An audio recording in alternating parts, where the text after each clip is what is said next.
मित्रों, जब राजा भोज 90 दिन भी उस रहस्यमयी सिंहासन के पास जाकर खड़े हो गए तो सिंहासन से निकलकर एक पुतली ने उनका रास्ता रोक लिया और कहा, हे राजा भोज, मेरा नाम मधुमालती है। आपको इस सिंहासन पर बैठने से पूर्व राजा विक्रमादित्य की एक कहानी सुननी है। मैंने अपनी आंखों से उनका त्याग पराक्रम और शौर्य की पराकाष्ठा देखी है। अगर तुम में उनके जैसी दानशीलता और त्याग जैसा पराक्रम है तो आप अवश्य ही इस सिंहासन पर बैठने के अधिकारी हो। एक बार राज्य के बच्चों को 2 राक्षस उठाकर बलि देने ले गए थे। तब विक्रमादित्य ने खुद को बलि के लिए प्रस्तुत कर दिया और बच्चों को बचा लिया। लेकिन राक्षस जब उनकी बलि देने लगे तो एक चमत्कार हुआ।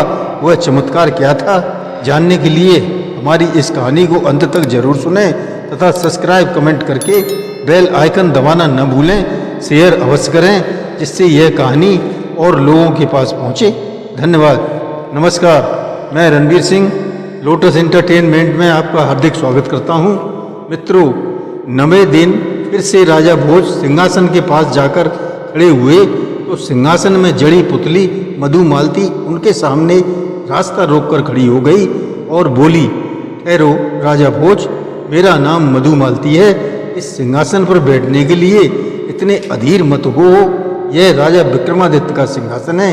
वे महान दानी, प्रजापालक और पराक्रमी राजा थे। मेरे से पहले राजा विक्रमादित्य के पराक्रम और प्राण न्यौछावर करने वाली एक कथा सुन लें, फिर निर्णय करें कि क्या आप इस सिंहासन पर बैठने की योग्यता रखते हैं या नहीं। इतना कहकर मधुमालती ने राजा भोज को कहानी सुनानी शुरू की। महाराजा विक्रमादित्य ने राज्य और प्रजा की सुख सुविधा के लिए एक यज्ञ कराने का निश्चय किया। पूरे राज्य के सैकड़ों वेद पाठी ब्राह्मणों और विद्वानों को इसके लिए आमंत्रित किया गया था। यज्ञ कई दिनों तक चलता रहा। यज्ञ संपन्न होने के अवसर पर नगर के सभी ब्राह्मणों, सेठ, साहूकारों तथा देश विदेश के अनेक राजाओं को बुलाया गया था। लेकिन तभी अचानक एक ऋषि कुछ घबराए हुए से वहां पहुंचे। राजा विक्रमादित्य उस समय मंत्र पाठ कर रहे थे। उन्होंने ऋषि को मन ही मन नमस्कार किया। ऋषि भी ज्ञानी थे। राजा के अंतर्मन की बात जानकर उन्होंने भी राजा को आशीर्वाद दिया। मंत्र पाठ के बाद जब विक्रमादित्य ने ऋषि का स्वागत किया तो ऋषि ने कहा, राजन, इस समय तुम्हारे पास मैं एक गंभीर समस्या लेकर आया हूँ। निवेदन करें ऋषिवर। विक्रमादित्य बोले। ऋषि ने कहा, मेरे आश्रम के कुछ शिष्य आज प्रातः जंगल में लकड़ियां चुनने के लिए गए थे। उनमें से 6 अबोध शिष्यों को 2 राक्षस उठाकर पहाड़ियों पर ले गए। वे उनकी बलि चढ़ाना चाहते हैं। यह सुनते ही राजा विक्रमादित्य अत्यंत क्रोधित हो उठे। उन्होंने निर्णय किया कि उन्हें अपने जीवन को दांव पर लगाकर उन बच्चों को अवश्य छुड़ाना चाहिए। उसी समय राजा विक्रमादित्य घोड़े पर सवार होकर उन पहाड़ियों के पास पहुंच गए। फिर घोड़े को छोड़कर पैदल ही खतरनाक पहाड़ियों का रास्ता तय करके ऊपर पहुंचे और उन्होंने उन बच्चों के बदले स्वयं को दोनों राक्षसों के हवाले कर दिया। एक राक्षस ने उन 6 बच्चों को अपनी विशाल भुजाओं में समेटा और हवा में उड़कर उन्हें लेकर नीचे वन में पहुंच गया। फिर राजा विक्रमादित्य को अपने साथ लिए पहाड़ी की एक गुफा में पहुंचा जहां मां काली की मूर्ति स्थापित थी। मूर्ति के सामने बलि वेदी बनी हुई थी। राक्षस ने विक्रमादित्य के हाथ पीछे से जाकर बांध दिए, उन्हें तिलक लगाया और देवी की वेदी के चारों ओर चक्कर लगाने का आदेश दिया। राजा विक्रमादित्य ने ठीक वैसा ही किया।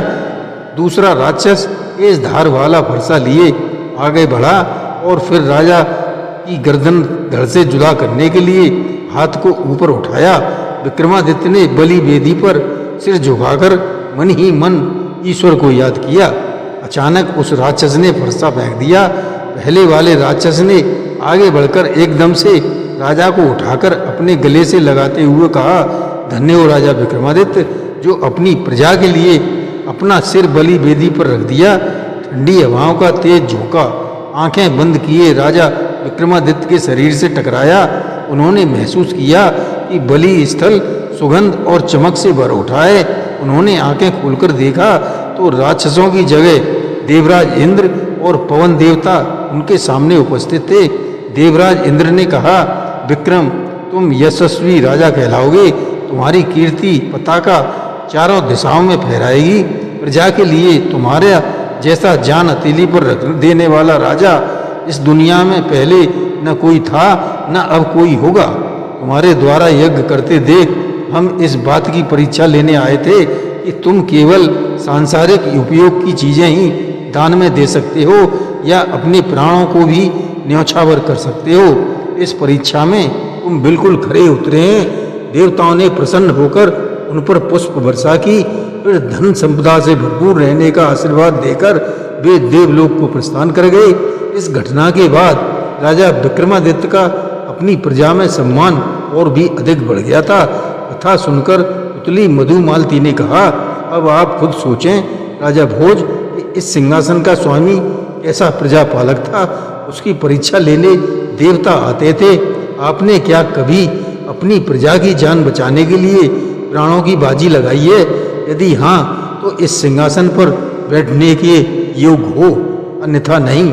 पुतली के यह कहने पर राजा भोज उस दिन भी अपने मन में सिंहासन पर बैठने की इच्छा लिए अपने महल लौट गए। जय श्री कृष्ण।